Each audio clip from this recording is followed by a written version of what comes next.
Lors de sa grande rencontre avec les leaders religieux, l'évêque Mick Joktan a présenté sa vision de la pratique religieuse au Gabon en 9 points prioritaires. C'était le 19 mars dernier dans les jardins de l'église internationale de Nazareth. Ils étaient nombreux, hommes, femmes et leaders religieux dans les jardins de l'église internationale de Nazareth. Ils ont répondu, non seulement à l'invitation de l'évêque Mick Joktan, mais surtout, venus l'écouter sur ses engagements relatifs à la pratique religieuse pour le Gabon. Au total, 9 engagements, que lui, président, mettra en application. Lui préside, Mick Joktan va conférer aux organisations religieuses, un statut juridique spécifique qui tient compte de leur identité et leur fonctionnement, comme ce fut le cas autrefois pour les formations politiques. Il s'agira de distinguer les communautés religieuses, des fédérations et autres confédérations. Lui préside, il va organiser les états généraux sur la pratique religieuse au Gabon. Lui préside, le leader religieux qu'il est, va faire appliquer le principe de laïcité de l'État et veiller à ce que toutes les confessions bénéficient d'un traitement. Lui préside de la République, l'évêque va garantir l'inviolabilité des lieux de culte, églises, mosquées, chapelles et leurs annexes.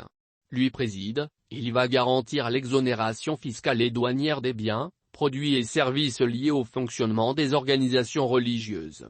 Lui préside, Mick Joktan va abroger l'actuelle disposition qui contraint les religieux de la zone SEMAC à obtenir au préalable une autorisation d'entrée pour avoir accès au territoire national.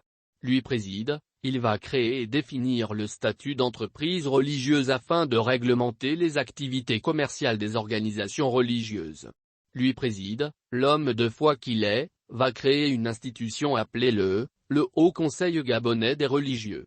Il explique que le Haut Conseil des religions servira à centraliser toute la documentation relative aux organisations religieuses et à la pratique religieuse au Gabon.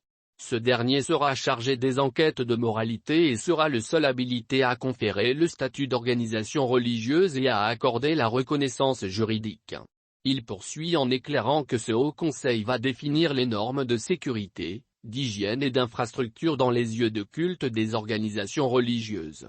Aussi, définira-t-il les droits et devoirs attachés au statut de ministre du culte. À cet effet, il donne les accréditations et tient un registre de tous les ministres de culte. Le dit Haut Conseil aura pour rôle de mener des enquêtes de moralité des leaders religieux. Il est de ce fait, le seul habilité à conférer le statut d'organisation religieuse et accorder la reconnaissance juridique.